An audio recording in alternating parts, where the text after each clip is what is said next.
all probably know people that got married because one thing, we just had a kid. Right. Exactly. Now we got to get married. Right. It's like, okay, do you even know this person? Right. Do you love this person? And then, or, man, we've been dating for a year. Now we about to get married. Like, dang, how long have you really known that person? Did you go meet their family? Right. Do you know what their mom them look like? You know what I'm saying? Do you know, bro? And then people treat marriage like they treat dating, bro. It's not like that. You in a legit covenant.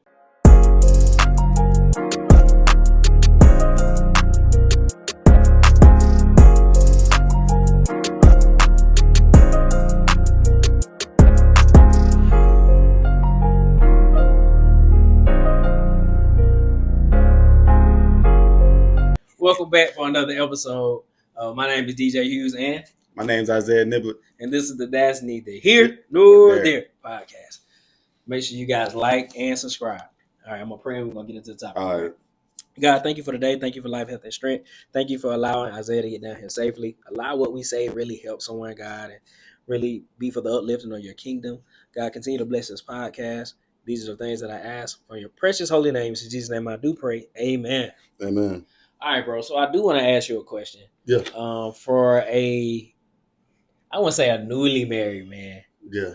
But for someone who is just shy of 5 years of being married, can you give the fellas some advice on the keys to staying married and staying in tune with your partner? Because a lot of times you hear so much negativity that we don't even really hear the positive sides of marriage.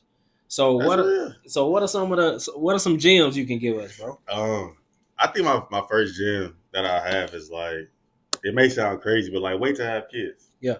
You know what I'm saying? Like, wait to have kids and really get the chance to really understand and learn and love your partner. Because, you know, like really the way, you know, me and Mia, that's my wife, like we kick so cool that it's like, man, if we have kids or we don't, like, I would be cool because like she's so cool and we are the life that we live is so great that it's like, you know, whatever happens with that is just, you know, from a kid's standpoint. So I'll say that's the first thing. Two is like really marry your best friend. Right. You know what I'm saying? Like, you remember how it was in school, like when you had your best friend, it ain't matter if it was like your best day or your worst day. Like if you're around your best friend and are able to kind of go home to them and you know, live with them, like that's gonna make things a lot more enjoyable.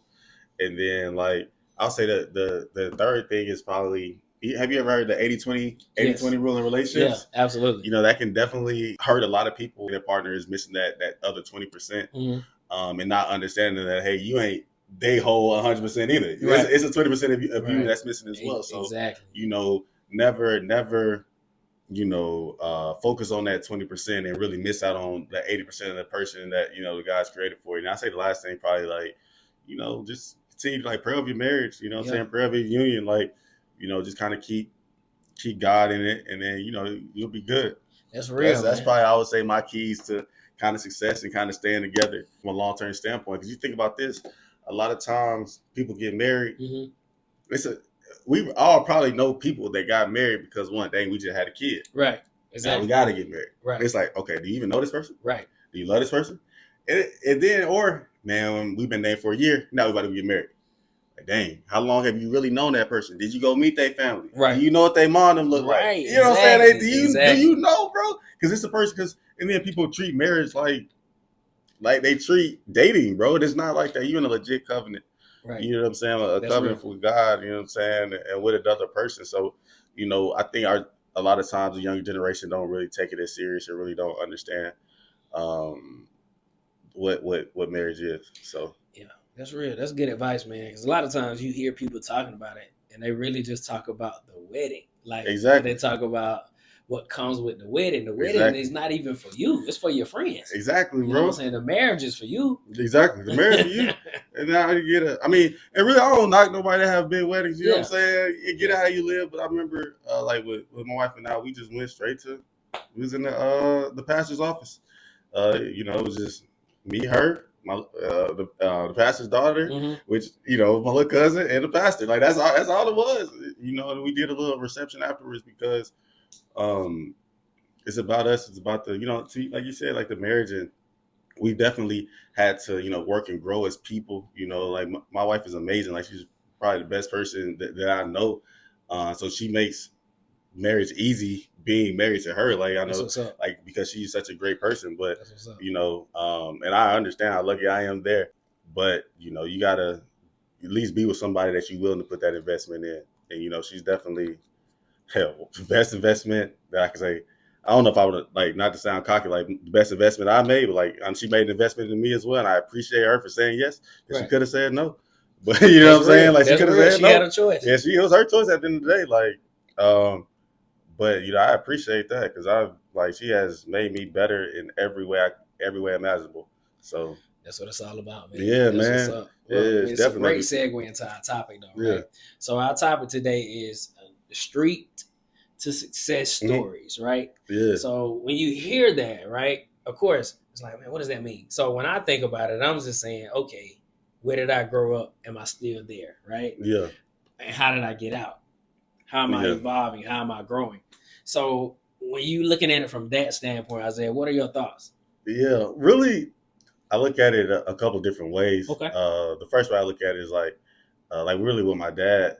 So like my dad's from Michigan, but then ended up moving to Atlanta, and so like me, I always had it in my mind that I'm not gonna live where I grew up because my dad didn't live where he grew up. You know what I'm saying? Right. And then That's that was real. always kind of my mindset of like, what I'm saying? I see my dad go to a place that he was, foreign to and set up life and set up his name and build his name. So it's like that's what I thought I was gonna do, and do that to a certain extent. Right. So that was kind of always, my kind of goal and my kind of plan, was really just to like build community. Right. And, where I'm from, which is Cartersville. Right. By way of you, Harley. That small town, but always give back, but then always make sure that I'm seeing more. Right, so like kind of getting out because I ain't want to have like a small town mentality. Because a lot of times that can happen. Like you grow up in a town that's Cartersville's a cushy town. Like you can live a nice life in Cartersville, but it's not really diverse. Right. You know what I'm saying? It's not as many opportunities in Cartersville than will be in like in Atlanta or Kennesaw and stuff like that. To just from a diversity standpoint. So, I wanted to make sure that I handle business in school and things of that nature so that I can always give back to Cartersville. But I wanted to make sure that I want to say I made my name in bigger cities, but then like I tried to, work in Atlanta or like work in bigger cities and try to do my best there to show that small town boy can compete with the best. Right. You know what I'm saying? Right. Like that's Right. the way I kind of look at it. Like, and I went to West Georgia. Like West Georgia is a great school, but I wanted to show that I can compete with people that went to UGA. Right. I can compete with people that went to Alabama or whatever, like the bigger schools was. So I think I'm maybe forgetting your direct question, but like that was always my mindset of like, yeah, I'm a try to be the best try to be the best I can where I'm from, but then like take my talents to the bigger stage and Right. dominate there as well. Right. So I understand. I'm from a small town also. Yeah. So Hartwell is very small. Yeah. And every time I'm talking about it, people are like, where's that? So the Yeah. best way for me to explain it, obviously, you know where UGA at, you know where Clemson at. Yep. We at a midway point between those two schools. Yep. That's the best way for me to explain it. So like Cartersville, Hartwell is super small. Mhm. And I feel like you can make some noise there if you like, at your own leisure. Yeah. However, for me, I would be in my dad's shadows, no question. Yeah. So my dad's a pastor. He's a bishop in Hartwell. Yeah. My dad was a great football player, a great basketball player. So a lot of times of things that I did, I got compared to him. Oh, so man. I really wanted to make my own life for myself versus being, that's DJ Bishop Hughes' son. Yeah. When I come out here, I'm just DJ. That's true. You know what I'm saying? That's true. So that's true. I mean, it's nothing, and there's more. Like you said, there's more opportunity out here. Yeah. Versus going there, and I mean, it's some good teaching jobs, some good coaching jobs, some good factory jobs. There was nothing wrong with those jobs by any stretch of the imagination. However, I just wanted to do something different. You know what I'm saying? Yeah. And I just wanted to make a difference, make an impact. Not saying I couldn't have grew there because actually, when I went on academic probation, I did go back to Hartwell and work in a factory to understand like, all right, you can either get your degree or you can continue to work here. And obviously, it was one of the best decisions I made, which taught me some things in life and hearing other people's stories and struggles, and it helped me to get where I am today. So, you know what I'm saying? Although I do feel like you can be successful in the town that you grew up in, I think it's best to branch out, like you said, and see different cities, see different people, and the diversity situation. That's important. Yeah, man, I think it's big to kind of to get outside of your hometown, man, to really challenge yourself because you get comfortable. It's the same people that you knew since you was young, right? Really get out, really challenge yourself. And I think like for me, like I said with my parents, like I thought that's the path of life. Like you get out your hometown and you go make it in where don't really nobody know you, and, right? So that was kind of like the path I thought that we all should kind of embrace. And then like one of my most successful best friends in the world, Chelsea, she was telling me that, hey, if you want to be successful, like you got to get out of Georgia. You're gonna spend some time out of Georgia. That's like true. You're gonna spend some time out of Cartersville, and like being able to see like a lot of the cool things that she experienced in life, and she got out. Like she was, I remember in college, like she did an internship in Texas, and I was like, you know what, like she telling me real stuff. So I knew in the back of my mind, if I want to achieve the goals that I've set out for myself, I got to get out of my city. Right. You know what I'm saying? I got to get out. I'm gonna come back. I'm always come back and give back, but I got to get out. But yeah, that's good. But I mean, it goes back to, I'm gonna go back to what you said about the school situation, right? Yeah. I don't even really think that matters because think about it. You went to West Georgia, but it's not about what you know in this world. It's about who you know, right? I went to Shorter, right? But it's so many people that Shorter has gone off to been successful. Exactly. But I know them because we went to school together. Exactly. So it's never about this person may have went to Harvard, or this person may have went to Georgia or Georgia Tech or Alabama, but who do they know? Exactly. Exactly. And then that's a beautiful thing, because like where I am now, the company I'm in now, it's like, yeah, a lot of people went to Ivy League schools, and a lot of people have done great things, but it's like I've had the opportunity to lead projects and they're under me. You know what I'm saying? It's one of those things where it's like, a lot of times us as people, especially as like Black people from small towns, we can have that, what's the word? Small town mindset? Not necessarily a small town mindset, but like not an inferiority complex, or feel like we don't necessarily deserve a seat at the table when we really do. Right. It's imposter syndrome. Okay. You know what I'm saying? Like that's the thing where it's like, hey, do we really even deserve to be here? Like, do we even deserve, since we didn't go to the Harvards or the whatever big schools, and we're in positions to work at, whether it's Fortune 500 companies, Fortune 100 companies, whatever the case may be. But it's like, never disqualify yourself, or never feel as if man can disqualify you from a position that God has already qualified you for. That's right. And I think that's another like kind of a trick of the enemy. It's like, oh, well, you come from Hartwell, or I come from, you Harley Cartersville. We can't go run these big companies. That's real. You know what I'm saying? It's like, no, that's not it. Because like when we get the opportunity to be put in these positions, like we lead, and we lead well, and we do right by people. And it's like we've been tricked, right? Because maybe our parents wasn't the GMs or the managers at the companies. Right. You know what I'm saying? A lot of times people can believe the lies of, hey, we're the next generation of assembly line workers. Like, nah, bro, we're the next generation of the bosses and CEOs and stuff like that. But it's like a lot of times you're not going to learn that, especially in school. It's got to be like a mindset thing. I think you got to be challenged outside of your general comfort zone to really understand it, because a lot of people in your comfort zone is going to be cool being the next assembly line workers. Because they seen their parents do it. They thought they had a good life. Right. So it's like you got to, sometimes you got to get out and be challenged. And there's nothing wrong, before I even there's nothing wrong with it. I used to buy J's a lot. I used to get the J. I got to get the next J. I got to get it. But now I'm just like, now that I got the shoes I want, I'm just like, it's not that. Like, what am I doing? Am I investing my money in the right place? Am I putting my money in the right stocks? How do my 401k look? How do my Roth IRA look? Did I reach the potential of putting the $7,600 you can put in a year where you can maximize that? Like, am I actually doing that? Like, it's like, I mean, we got to understand, man, if we want to build generational wealth, we have to put ourselves in positions to actually build the generational wealth. Exactly, man. And then like, my uncle got rest in peace. Like, he always told me, like, it's not what you make, it's what you save, bro. It's what you save, man. You gotta say that again, man. It's not what you make, it's what you save. Because like we've seen a lot of people, whether it's athletes, whether it's people in the neighborhood, whatever the case may be, have it today is gone tomorrow because they was just not good stewards of with their money. So you got to say, like to your point, set up them IRAs, setting up different investment accounts. And get to a point where like your money is working for you, whether it's through like dividend accounts, like Roth IRAs, high yield saving accounts, like just put your money somewhere, not just your regular Chase or Bank of America.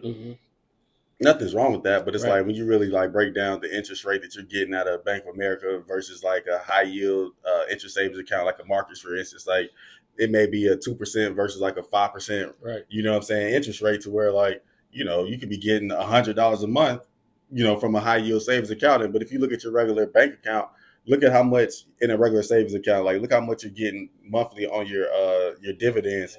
And think about if you take that same money, move it into a different account that's that high interest savings account, you be making a lot more. And that stuff they don't teach us. Yeah, no, you're not gonna get taught like that. They don't teach us that, bro. Like, you're not gonna get taught like that. So it's like you got to go find the information. I'll be honest, man. Like, I'll be vulnerable with you, rather. I didn't know much about like savings and credit and stuff until I had a home guy that I used to work with, homeboy that I used to work with at my previous job. Like COVID had happened, and wasn't nobody really going nowhere. He said, DJ, this is the most perfect opportunity for you to get out of debt. So I had some credit card debt. He said, this is how we're gonna do it. I said, I only tell you if I know you're not gonna judge me. He never judged me. I told him my finances. He said, we're gonna budget this here. It's kind of like the what is it, Dave Ramsey. So he kind of followed the snowball effect. We're gonna pay this. We're gonna pay the smallest portion off.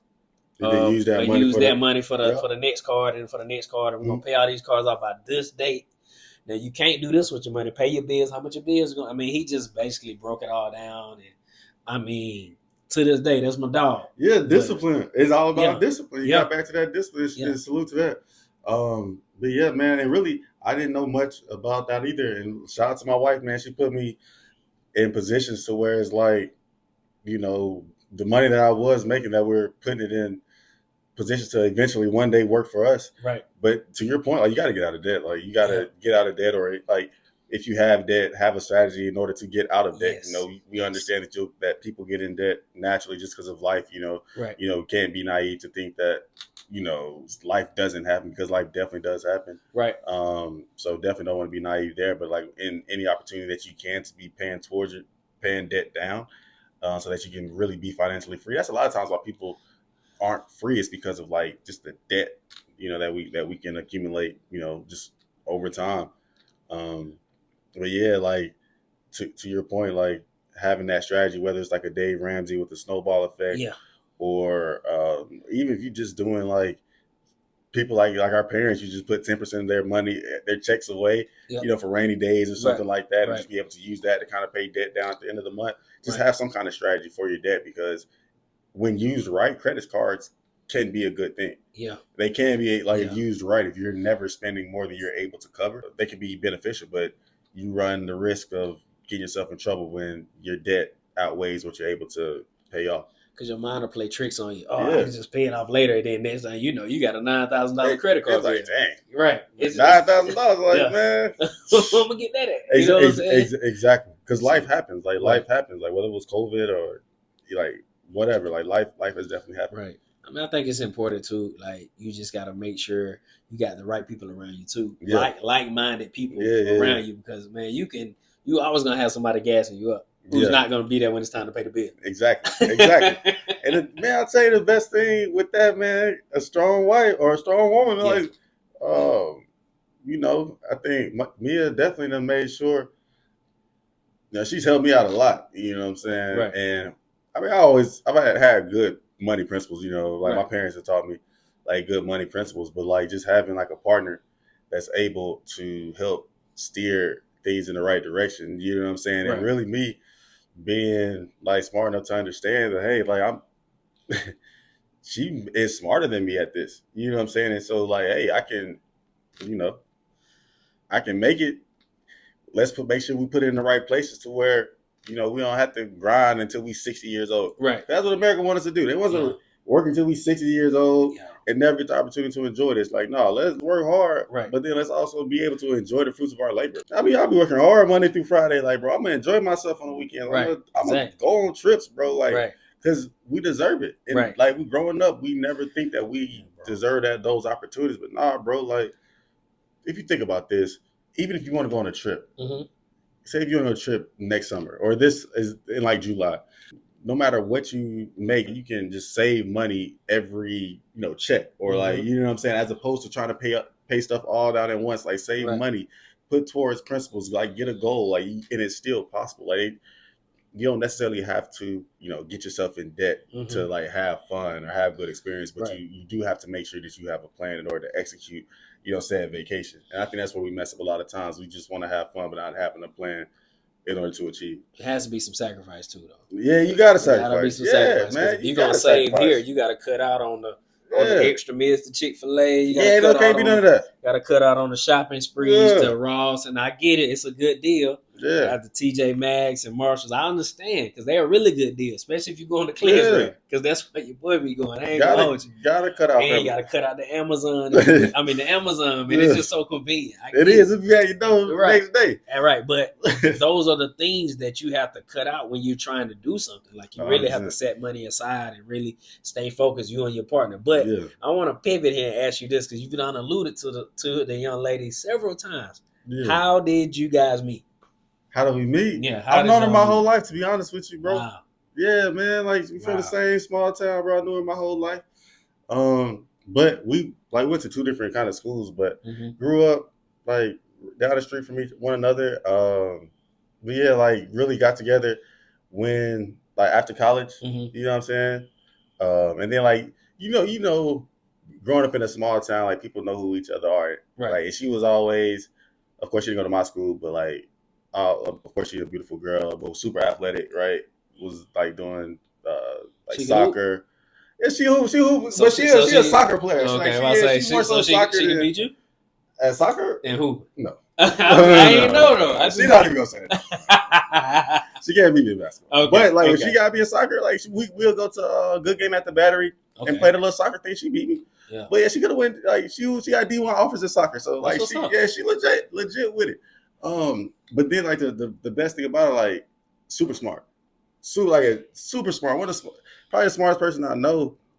And so me, I'm thinking she's beautiful, athletic, and she's smart. I mean, it's something that I would want. I would want my children to be like that. You know what I'm saying? So it was definitely given the opportunity, try to make sure to do right by her. When COVID happened or whatever, really got the opportunity to really lock in. Yeah.